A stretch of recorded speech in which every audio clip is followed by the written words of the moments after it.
Саламатсыздарбы? Кайрадан эфирде маанилүү маек. Бүгүн бизде конокто коомдук ишмер Салымбеков Аскар Маткабылович. Эфирден алыстабаңыздар.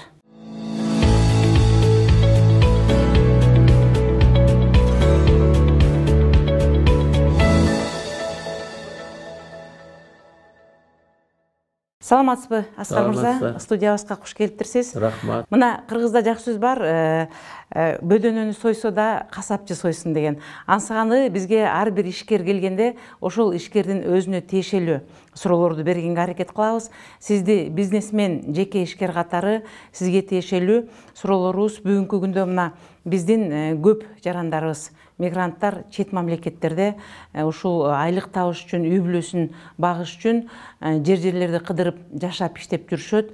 Ал эми эмне үчүн биздин өлкөдө эле, Кыргызстанда эле сиздей болуп иштеп, бир эле жеке үй бүлөсүн эмес, көпчүлүк Кыргызстандын жарандарына жумуш менен камсыз кылып, ошондой эле өлкөгө налог төлөп жардам берип иштеп кеткенге болбойт?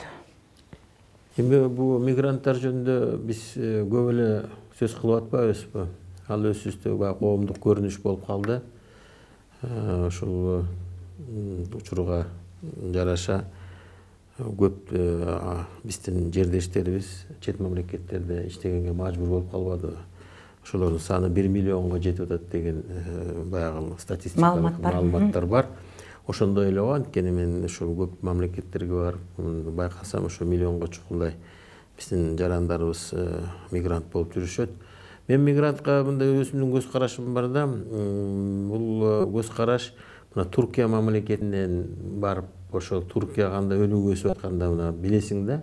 Булар дагы экинчи дүйнөлүк согуштан кийин 2 миллиондой жарандары ошол Германияга барып, сыртка чыгып кетишкен. Баягы Турцияда жумуш жок, дүйнөй болуп кеткенден ошо экономикасы начар болгондуктан Германияга чыгып кетишип, анан Германиядан ошол жактагы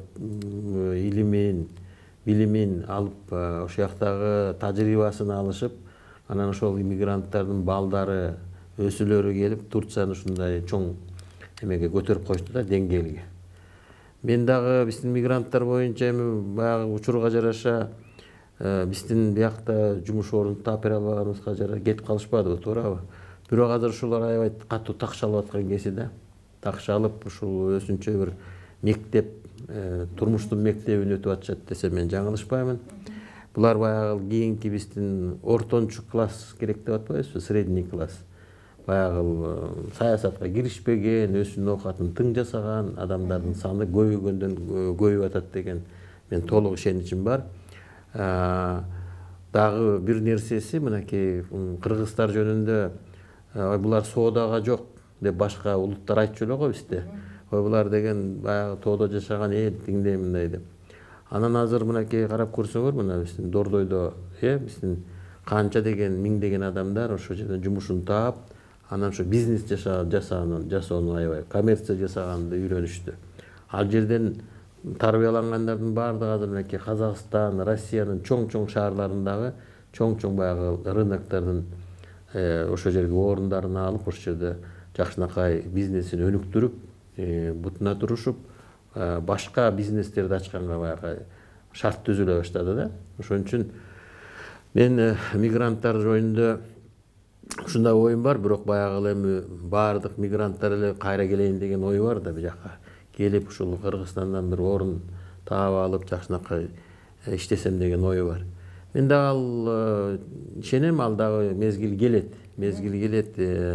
Бирок азыркы биздин жашоо шартыбызда биздин саясатчыларыбыз көбүнчө саясатка берилишип, могу экономиканы экинчи планга калтырып койдук мына 26 жыл, 27 жылдан беричи. Ушул экономикага көбүрөөк көңүл бурсак, жана завод, фабрика дейбизби, жанагы услугалар деп коебуз. Ошондой нерселерге, соода деген тармактарына ошондой көбүрөөк көңүл бурулганда бизден жанагынчалык адам кетпейт эле да, кетпейт эле. Эми азыр реальность ошондой болуп атат, мигранттарыбыз тиякта болуп атат, көбүнчөсү мына Россияда болуп атат. Россияда болуп, мына өчө эле шайлоо өттү аякта. Владимир Владимирович Путин кайра шайланып, биздин мигранттарга дагы мындай ыңгайлуу шарттар түзүлгөнбү, жана Евразеске өткөнүбүзчү. Евразеске өткөнүбүз ошо союздагы адамдар баягы жумушка орношуу, гражданствону алуу, пенсияга кийин баягы социалдык жанагы төлөмдөргө баягы Евразэсте иштеген адамдар ошого Россияда болобу, Кыргызстанда болобу бирдей болуп калбадыбы? Ошол жагынан жеңилдик болду да Евразэсте баягы биздин мигранттарга. Мен ойлойм, ошо мигранттар дагы ушул биздин ошол партнерубуз, стратегический партнерубуз, ошо Россия, Россиянын мынакей шайлоосунда Путинди колдогону билинип турат да. Вот бул жерден деле мына Бишкектен деле билинип калды. Ошол Путинди колдош керек. Ошол Путин мынакей Евразэстин атасы, Россия биздин стратегиялык партнерубуз деп, ошол биздин Кыргызстандын элинин дагы ошо мигранттардын дагы ошол маанайы ушундай болду деп ойлойм да. Эми Путин келгени менен келди. Мен ойлойм биздин стратегический партнерубуз ошол биздин мигранттарыбызга баягы дагы шарттарын дагы жакшыртканга өбөлгө түзүлөт деп ойлойм. Мен сиз жогоруда айтып кеткен бул бүгүнкү биздин мигранттар сыртта жүргөндүгү бул чоң сабак жана мектеп дегениңиз мага абдан жакты. Анткени чындыгында эле ошол жактан чет жактан элдер эмне менен алектенет, кантип байыйт, кантип бутуна турат деген теманы алар ал жактан үйрөнүп келип, жада калса жөнөкөй эле үйлөрдү абдан тыкан салып өздөрүнүн жашоосуна шарт түзүү жагынан дагы көп нерселерди үйрөнүп келип жатканы бул бир үлгү. Ооба. Мына кече жакында бизге жеткен маалымат боюнча сиз Непал шаарынан келген миллиардер Бинод Чоулу Харм менен кезигишкениңиз бизге жетти эле. Ал киши сиз менен расмий кезигишип, ушу бир топ нерселерди талкуулаптыр. Непал мамлекети деле бул абдан тоолуу биздин эле Кыргызстандай болгон жер. Ошол жерден деле ушу миллиардерлер, миллионерлер өсүп өнүгүп, бир өздөрү ыңгайлуу жашашкандыгы мунун себеби эмнеде деп ойлойсуз? Эми ооба, Непал дагы бул тоолуу мамлекет. Ал бизден да бийик мамлекет. 8000дик жанагы пиктери жана тоонун баягы Джомолунгма, Эвересттер ошол Непалда эмеспи? Биздин мамлекетибиз 7000дик жанагы биздин тоонун пиктери ошол 7000ге чыгат. Алардыкы 8000дик. Анан ошол жерден Непалдын миллиардери келди деп расмий бул биздин өкмөт чакырып, өкмөт менен жолугушуу, премьер-министр менен жолугушуулар болуп. Ал ошол программанын алкагында студенттер менен, бизнесмендер менен жолукту. Ошо студенттер, бизнесмендер менен тиги Америка университетинде жолугушуу болду. Мен ошого катыштым. Катышып суроолорду бердик. Жакшы жанагы ал кишинин китеби чыкты. Ошо Бинод Чаудхаринин орусча которуп, биздин ушул жерде бир балдарыбыз бар экен, орусча которуп, анан ошол китебиңиз чыкты, келип бериңиз деп анан кийин ошону келгенде былтыр 2017 жыл августта ак элбирсти колдоо боюнча бул комитетке кирип, өзү дагы сөз сүйлөп бул жерден, өзүнүн тажрыйбасы менен бөлүшүп, ал киши ошол Непал, Индияда ошол баягы бенгальский тигр деп коет, ошону коргоого бул өзү проектлерди жазган адам экен, проектлерди ишке ашырган адам экен. Анан ошол келип, ошол Кыргызстанды сүйүп калганын да үчүн кайра мынакей 7 айдын ичинде кайра экинчи жолу келет. Эми ошо мен жанагы студенттерге, мугалимдерге, бизнесмендерге баарын айттым, миллиардерлер качан келип бизге лекция окуп берчү эле. Бул биринчи тарыхыбызда болуп атат. Ал кишинин Кыргызстан жөнүндө жеке пикири кандай экен? Жеке пикири ошо сүйүп калган үчүн мына 7 миллиардерлердин убакыты аябай аз. Анан ошо 7 айдын ичинде кайра экинчи жолу келип атканы бул бизди сүйүп калган жөнүндө белги берет да. Ал кишинин анан ошо лекция окуп атканда мен айттым, кандай биз бактылуубуз дедим балдарга, ошол жерде тургандарга. Миллиардер мынакей жаныбызга келип, монтип бизге лекция окуп берип атат. Өзү кандай ошо миллиардга жеткенин ошо тоодон чыккан. Ошо биздин шартыбыздан чыккан ошо адам миллиардер болгон. Өзү бөлүшүп атат да тажрыйбасы менен. Биздин балдар ушунчалык дагы кызыктуу суроолорду берди ал кишиге. Анан киши ошол биринчи ошол эмени айтты да, убакыт жөнүндө айтты. Убакыт бул биринчи байлык убакыт деди жаштарга. Ушу жаш кезиңерден убактыңарды текке кетиргизбей, ушул жакка көп көңүл буруп, бир нерсе менен алектениш керек экен. Бүт баардыгын ошол убактыңарды туура бөлүштүрүп, жанагындай бир кереги жок нерселерге убактыңарды жоготпой, азыр ошол билим алганга, ошол баардыгын ушу жумшаш керек. Билим менен параллельно ошондой тажрыйба жанагындай бизнес тажрыйбаларды ала башташ керек. Бир жерге барып иштеш керек, жалданып иштей бергиле дейт. Ошол жер жалданып иштеп аткан жериңерден да үйрөнөсүңөр. Кандай баягы ошол жерде иштеп аткан адамдын бизнесин үйрөнөсүң дейт. Эгер жакшы ошол бизнести өзүң кийин өздөштүрүп кетесиң дейт. Турмуш бул өзү. Турмуш. Анан кийин экинчисин айтты жанагы пландаштыруу. Вот 1 жылдык планын ушундай кагазга жазып алыптыр. Мынарки теги 25-августтан бизди дагы чакырдык, Непалга келип кеткиле деп. Непалга келип кеткиле деп, анан кийин ошол 1 жылдык планын мындай ачат экен. Ошо август айында ошо 20-сынан 25-августка дейин ошо Непалда болот экен, өзүнүн родина мекеминде. Ошол жерге келип кеткиле, мен ошол мезгилде өмөдө болом деп. Сентябрдын айына ачты, сентябрь ошол жанагы көчмөндөргө да келип кетсем деп, ошондо 2 күндүк убактысы бар экен. Декабрда дагы бир нерсени жасап, декабрга бүт ошол азыркы ошо годовой план менен жашап жатат, карабайсызбы? Анан ошондой байлык, эң байлык, биринчи байлык бул убакыт. Убакыт деди, убакытты текке кетирбей иштесеңер деп. Анан ошол жанагы ошол жолугушууга катышкандарга ушунчалык баягы таасирдүү болуп, кийин ошол биографиясында эң баягы ушундай миллиардер менен жолукканмын. Миллиардер ушундай нерселерди үйрөткөн деген баягы жаштардын неме да аябай чувствительный да. Анан ошолор баардыгын жазып, сүрөткө түшүшүп, китебин алышып, автографын алышып, анан бул чоң бир өзүнчө бир мотивация биздин жаштарга, биздин бизнести баштап аткандарга аябай чоң мотивация болду. Мына мен деле мынакей ал киши менен баарлашып, да эметтим, мен дагы өзүнчө аябай таасирлендим. Анан кийин мен деле жаштарга айтып кетет элем, баягы эч качан баягы кеч эмес да, баягы окуганга, үйрөнгөнгө, жакшы адамдар менен чогуу болгонго, жакшы адамдар менен жанаш дейт, жаман адамдан адаш дейт. Ошон ушундай жакшы адамдарга ушундай адам келип таасирин берет. Ошондо 1 жылда эмки сентябрда келем дейт, ошондо 1 жылдын ичинде 3 жолу келип кетип атпайбы. Анан бул жерден да ошол ак элбирсти коргоо боюнча, жанагы экология боюнча ошо проектлерди ишке ашыралы.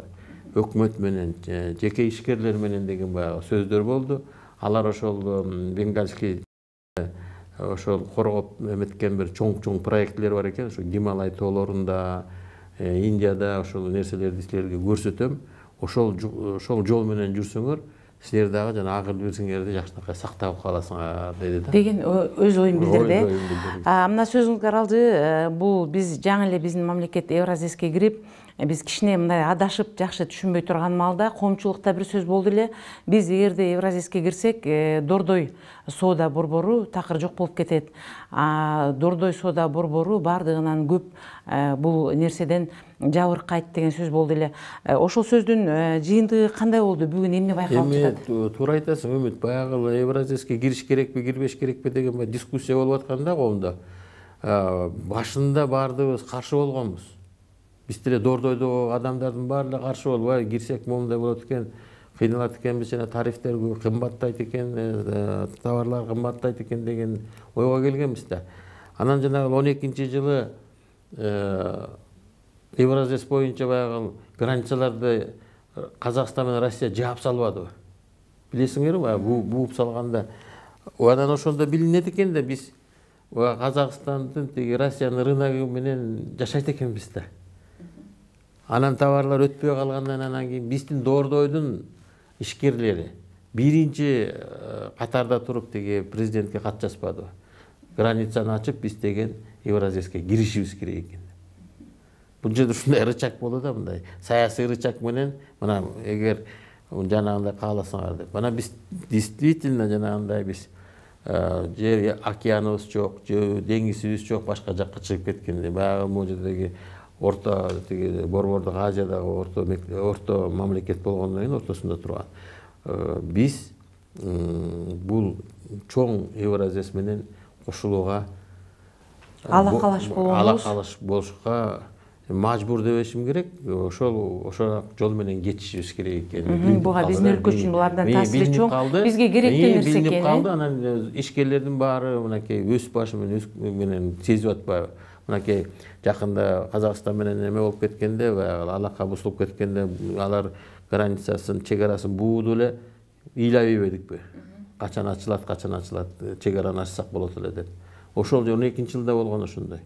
Анан биз стратегический партнерыбыз бияк Орусия, Казакстан, Өзбекстан, Тажикстан, Туркмения, ошолор менен биз жакшы кошуна, жакшы мамиледе болушубуз керек. Мамиледе эң тыкыз мамиледе болушубуз керек. Кезектеги сурообуз, буга чейин мүмкүн айттыңыз беле, мен укпаптырмын. Дордой деген аттын таржымакалы. Дордой деген менин чоң атам бул. Дордойдун жанагындай 9 уулу болгон. 9 уулуну ошо менин чоң атам Салымбек. А киши ошо Кашкардан ошол эмени медресени бүткөн, чоң молдо болгон киши өзү. Кийин тиги 29-жылы баягы молдолорду да кулакташтыргысып, ошо Оренбургка барып ошол жерден каза болгон. Оренбургда. Анан ошо Дордой бирөөнү жылкычы кылган, бирөөнү соодагер кылган, бирөөнү жанагындай молдо кылган. Ушундай адам болгон да. Анан тиги айылда жүргөндө биз ошол айылыбыз Дордой көчөбүз, ошол Дордой болгон футболдук командабыз дагы Дордой болчу. Анан кийин баягы базарда ачып атканда анан кийин атын эмне коебуз дегенде мен баягы футболго жакынмын да Дордой коебуз деп койгом. Анан ошо ойдон эле Дордой болуп калды. Андан кийинки сурообуз сөзүнүн аягында мына жакында эле энелердин, айымдардын, кыздардын бир жакшы 8-март майрамы өттү. Мен ошол майрам өтүп жатканда эмнегедир сизди эстедим, анткени сиз ар дайым ушу 8-март күнү Гүлмира эжеге жакшы бир белегиңиз, гүлүңүз менен барып, бир үй бүлө болуп отуруп, жакшы сөздөрүңүздү айтчу болушуңуз керек. Бул жылы ал киши жаныңызда жок. Ошол 8-март күнү сизде кандай сезимдер болду? 28-мартта өзүң айткандай жаз келет, өлбөгөн жазга дегендей, жаз келет, жаз менен аялдардын майрамы келет, жастын деми келет дегендей. Эми 15-жылы ушу апам дагы кайтыш болду. Эми Кудайга шүгүр апабыз балдардын алдында кетти дегендей 95 жашка чыгып. Мынакей 17-жылы ушул апрель айында дагы Гүлмираны жоготуп алдык. Эми баягы жабышкан оору дарттуу, мындай күчтүү, мындай дарт экен, анын эч ким азыр жеңе албай атат анын тилекке каршы. Бирок аракеттин баарын жасадык, эми болгон жок. Ал кишинин ошо жоктугу дагы сезилип турду 8-мартта. Эми ал кишинин баягы элесин дайым эстеп жүрөлү деген мындай иш-чараларды жасап, эстелигин койдук. Тигил бир ден соолук борборунун атын бердик, Койташтагы. Гүлмира Сулаймандын атындагы. Фонд ачтык. Ошо фонддун атынан азыр окуган мектеби, Нарында Чкалов мектеби, педагогический университет, Нарын университетинен, дипломатический академиядан, тарых факультетинен, ошо окуган, иштеген жерлеринен ошо студенттерге Гүлмира Сулаймандын атындагы стипендияларды берип атабыз. 30 чакты студентке. Анан эми баягы ошол ашын дагы беребиз дегендей нерселерди жасап, ушундай кылып атабыз. Эми айла жок экен, эмне дейбиз. Дагы бир жолу сөзүбүздүн акырында эртеңки боло турган Нооруз майрамын элге бир каалоо тилек айтып кетсеңиз. Эми Нооруз майрамы элге эмне жаздын деми келди. Күн менен түн баягы теңелип аткан кез. Мынакей 15-20 градус жылуу келди дегендей.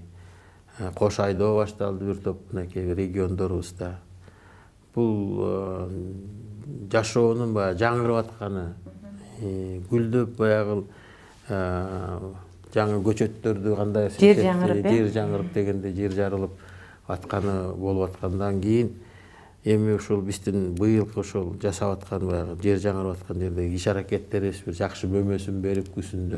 Токчулук болуп, Токчулук болсун, тынччылык болсун, саясатчыларга кайрылып келем, элди бузбай, жаман нерселерди жасабай, ушул ынтымакка чакырып саясатчылар. ошол нерсени жасаса жакшы болот эле. Биздин карапайым эл болсо ошо тынч жашайын деген эле ойдо.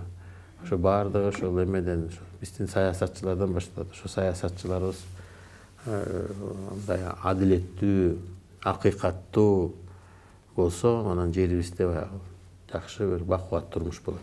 Сөзүңүздө калет жок. Биз да сизге кошулуп, эртеңки кыргыз элин Нооруз майрамы менен куттуктап, элибизде дайыма токчулук, барчылык, ынтымак болсун деп айтып кетмекпиз. Рахмат, рахмат Үмүт, рахмат жигиттер, рахмат.